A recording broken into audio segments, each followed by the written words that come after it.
नमस्ते, सदाब वत्सले मातृभूमि। जय हिंद दोस्तों दिन भर क्या रहा स्पेस, डिफेंस और इंटरनेशनल गलियारे से, चलिए इस वीडियो में एक एक करके जान लेते हैं। सबसे पहले अपडेट की बात करते हैं तो डीआरडीओ को लेकर आ रही है। डीआरडीओ के द्वारा विकसित भारत की तीसरी पीढ़ी की man portable anti tank guided missile का उत्पादन तैयार है और जल्द ही इसका परीक्षण किया जाएगा, जिसमें कमांड सिस्टम, वॉरहेड जैसी मिसाइल प्रणालियों के सभी जो मेन कंपोनेंट्स हैं वो होंगे। साथ ही इसमें एक लेजर डेजिग्नेटर भी होगा, जिसे कि पहली बार इसमें असेंबल किया गया है। 2019 में आखिरी बार इसका परीक्षण किया गया था। दोस्तों आपको बता दें कि man portable anti tank guided missile का जो डेवलपमेंट है उसमें देरी इसलिए हुई क्योंकि कोविड महामारी से जो पूरे देश में लॉकडाउन था उसकी वजह से इस प्रोजेक्ट में काफी देरी हुई। लेकिन अब इस साल के अंत तक इसके सभी डेवलपमेंटल परीक्षणों को पूरा किए जाने की योजना है। अगर इसके परिणाम संतोषजनक पाए जाते हैं तो आगे इसे यूजर ट्रायल्स के लिए भेजा जाएगा और उसके बाद अगले साल से इनका प्रोडक्शन शुरू हो जाएगा। दोस्तों आपको बता दें कि प्राइवेट सेक्टर की कंपनी टॉनबो इमेजिंग ने बीडीएल के साथ मिलकर इस man portable anti tank guided missile के लिए light weight imaging infrared Sikar without cryogenic compressor को तैयार किया है, जो कि अपने real time artificial intelligence base से इमेज की प्रोसेसिंग करता है ताकि ये अपने लक्ष्य से भटक ना सके।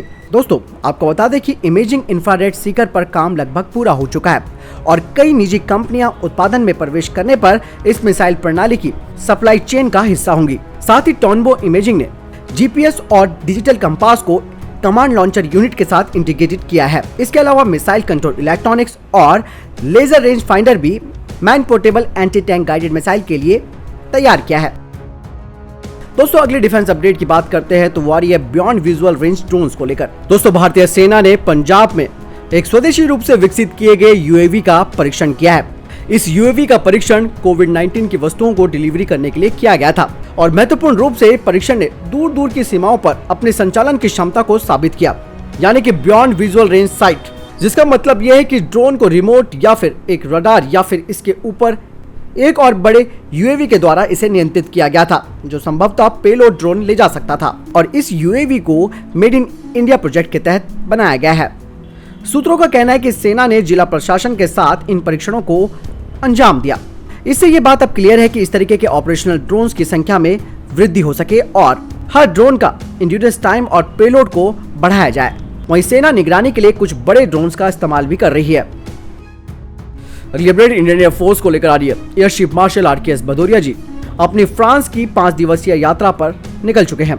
Air chief marshal RKS Bhadauria 19 से 23 अप्रैल तक फ्रांस में रहेंगे और वहां के वायुसेना के अधिकारियों से संपर्क करेंगे। साथ ही संभावित मुद्दों पर भी चर्चा की जाएगी। वायुसेना प्रमुख फ्रांस की वायुसेना के एयर बेसों का भी दौरा करेंगे ताकि उनकी परिचालन सुविधाओं को देखा जाए कि वो किस तरीके से अपने कार्य को करती है। अगले अपडेट की बात करते हैं तो वो इंडियन नेवी को लेकर आ रही है। Indian naval air squadron INAS 323 इन्होंने स्वदेशी निर्मित ALH Mark 3 विमान की पहली यूनिट कमीशन कर ली है। भारतीय नौसेना की तरफ से जारी किए गए बयान के अनुसार वाइस एडमिरल आर हरिकुमार और flag officer command in chief western naval command भी इस अवसर पर उपस्थित थे। INAS 323 की कमीशनिंग समुद्री सुरक्षाओं को बढ़ाने के प्रयासों में अभी तक का एक मील का पत्थर है। इंडियन नेवी के अनुसार स्क्वाड्रन 3 अत्याधुनिक ALH MK3 का संचालन करेगा, जो कि HAL के द्वारा निर्मित है। आपको बता दें कि ALH के MK3 संस्करण में ग्लास कॉकपिट है और इसका इस्तेमाल search and rescue, special operations और कोस्टल सर्विलांसिंग के लिए किया जाएगा। अगली अपडेट भी भारतीय नौसेना को लेकर आ रही है। भारतीय नौसेना ने समुद्र के जरिए होने वाली तस्करी को लेकर एक बड़ी कार्रवाई की है। भारतीय नौसेना ने अरब सागर में मछली पकड़ने की नौका से ले जाया जा रहा 3000 करोड़ रुपए का नशीला पदार्थ पकड़ा है। दक्षिणी नौसेना कमांड के एक आधिकारिक बयान में कहा गया है कि ऑपरेशन भारतीय नौसेना के युद्धपोत INS सुवर्ण ने किया। बताया जा रहा है कि इस नौका को कोच्चि लाया गया है। आपको बता दें कि भारतीय नौसेना का जहाज सुवर्ण अरब सागर में निगरानी गश्त पर था। इस दौरान एक संदिग्ध नौका को भारतीय नौसेना ने देखा। जब इस नौका की जांच पड़ताल की गई और इसे रोका गया और तलाशी अभियान चलाया गया, तब इसमें करीबन 300 किलोग्राम से अधिक के मादक पदार्थ जब्त किए गए और इस मादक पदार्थ की कीमत अंतर्राष्ट्रीय बाजार में 3000 करोड़ रुपए है। अगली अपडेट की बात करते हैं तो वो आ रही है महिंद्रा स्कॉर्पियो को लेकर। महिंद्रा भारतीय सेना के लिए वाहनों की आपूर्ति करता है और जल्द ही अब सेना के लिए स्कॉर्पियो का एक नया संस्करण वो देने जा रहा है। महिंद्रा के वाहन जैसे कि मैंने बताया कि पहले से ही सर्विस में है, उनमें 550 DBX, बुलेरो, रक्षक और स्कॉर्पियो हैं और हाल ही में एक स्कॉर्पियो को रोड टेस्ट के दौरान देखा गया और इस स्कॉर्पियो की खिड़कियां बुलेट प्रूफ हैं और ये बुलेट प्रूफ खिड़कियां करीबन 10 मीटर की दूरी से दागी गई 7.6 mm राउंड को भी रोक सकता है। स्कॉर्पियो का ये current generation variant BS6 engine के साथ आएगा। हालांकि यह नेक्स्ट जनरेशन की स्कॉर्पियो नहीं है जो कि सड़क के परीक्षणों से गुजर रही है और इस साल के अंत में इसके लॉन्च होने की उम्मीद है।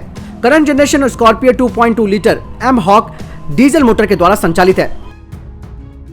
अगली अपडेट भारतीय सेना और नाइजीरियन सेना को लेकर आ रही है। भारतीय सेना के अधिकारियों ने बताया कि भारतीय सेना की 4 सदस्यीय टीम ने नाइजीरिया में गुरिल्ला युद्ध पर 3 महीने का प्रशिक्षण शिविर इस साल नाइजीरियाई सेना के जवानों के लिए आयोजित किया।